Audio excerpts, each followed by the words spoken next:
Through the duration of the quarantine, I've been pretty much doing what I think everybody else is doing, and that's trying to stay sane in these trying times of, this epidemic that we're going through that a lot of people don't seem to know what to do.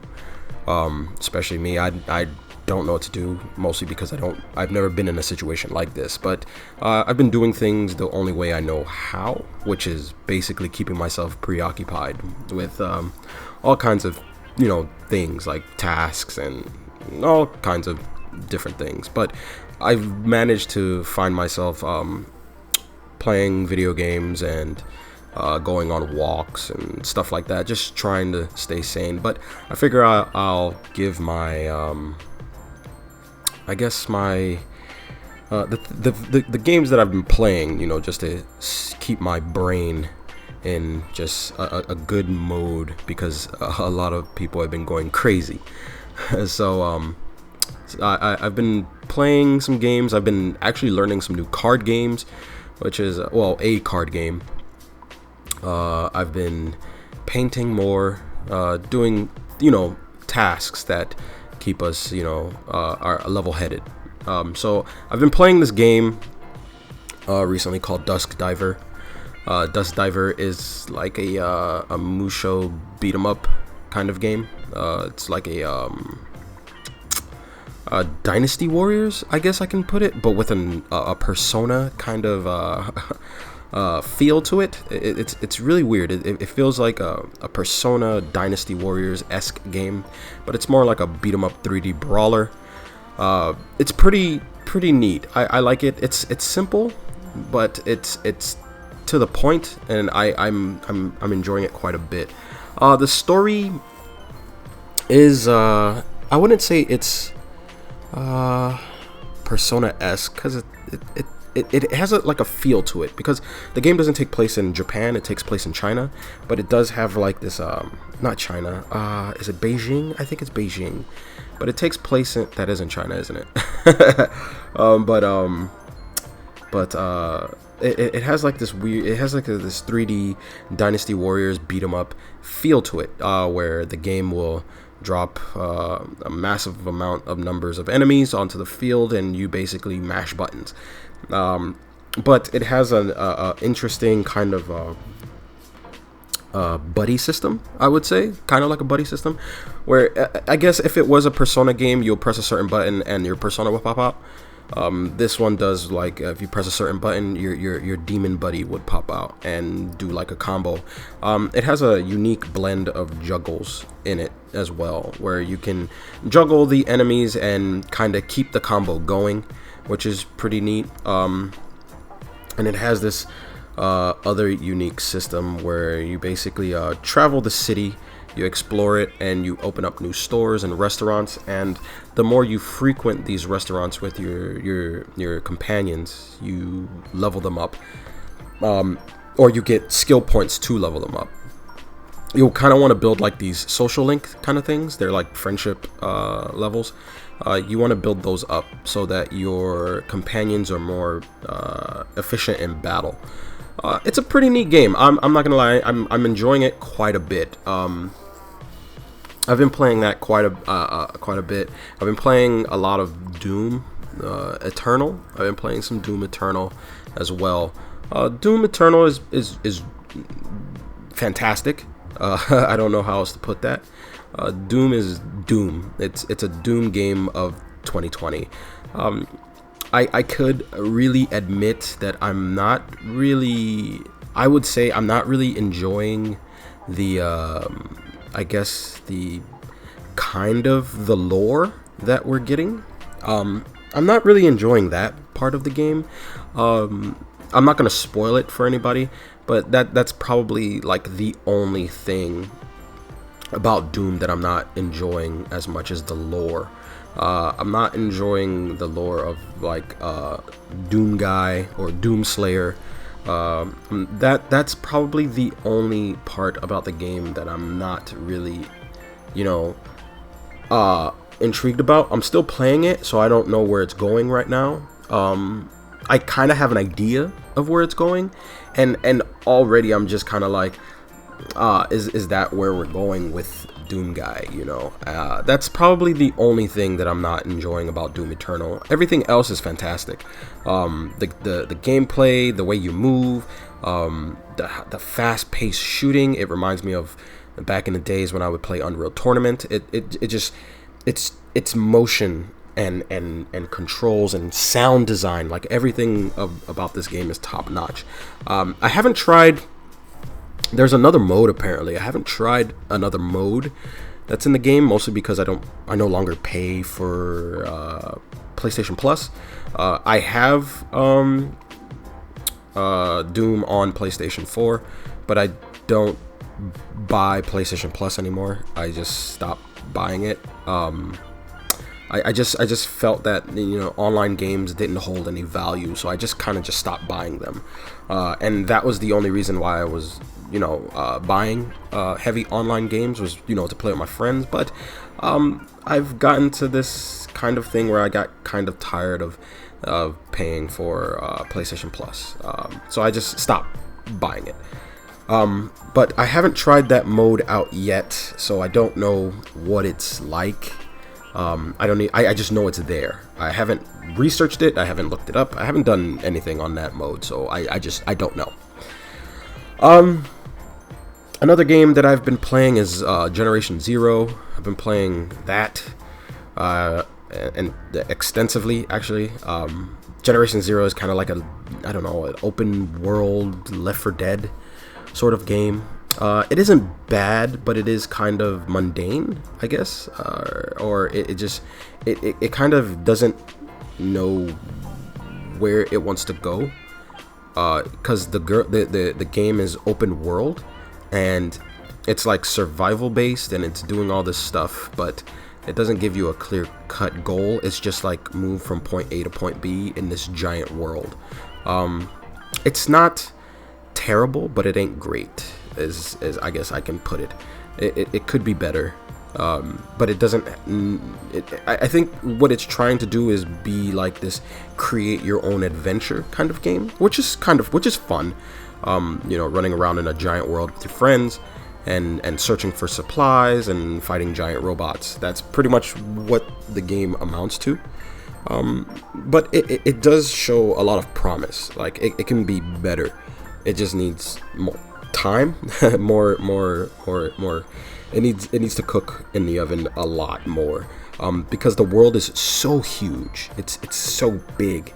There's nothing really for you to do except, you know, run around, shoot a couple of, you know, robots, and, you know, explore some towns and scavenge for ammo and health supplies and stuff like that, and then do it all over again at the next town. You don't really have like a clear-cut goal, you know, and that's the problem with the game, is like you're running around this giant island of Sweden in the 80s, and your goal is to just continue to run around. It's not to escape Sweden. It's not to, you know, I guess you can find out what the kind of what happened there, like why are these robots there kind of thing, but it doesn't really do that. You just kind of go from underground base to underground base to town searching for ammo. That's pretty much the gist of it. It's not horrible. It's not bad. It's definitely not worth, in my opinion, it's not worth like a $50 price tag. I don't even think it's really worth $30. Not 30, $40. Maybe 30.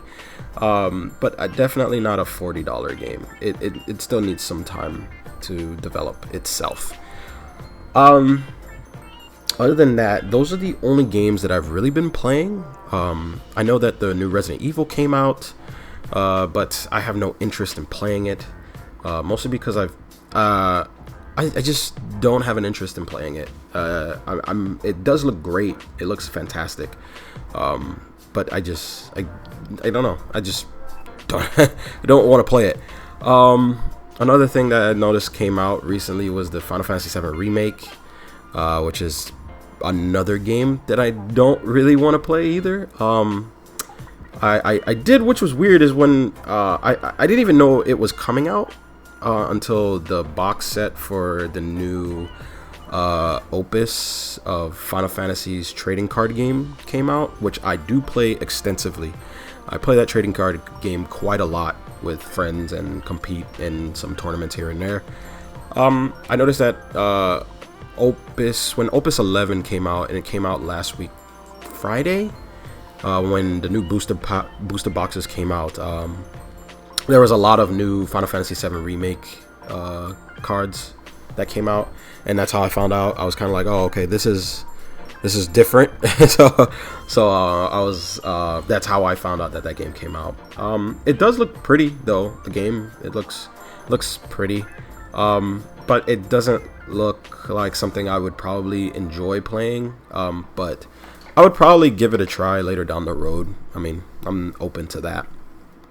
Another thing that was kind of strange that piqued my interest, was recently I noticed that something called Persona 5 Royale came out, or is coming out. I don't know if it came out. I think it is. I think it's out. But I noticed that came out, and I asked a buddy of mine, Jordan Alves, about it, and and he was like telling me that it's basically Persona 3 Fez, like just an update. It just has extra bosses and it has an extra story and all this other stuff.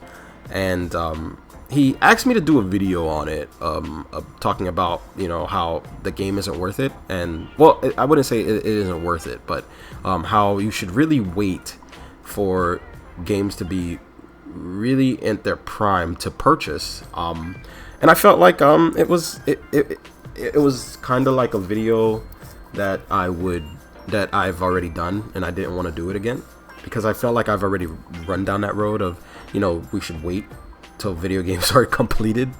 Persona 5 Royale just kind of feels like that game that you purchase if you didn't play Persona 5, that this is the definitive edition of it.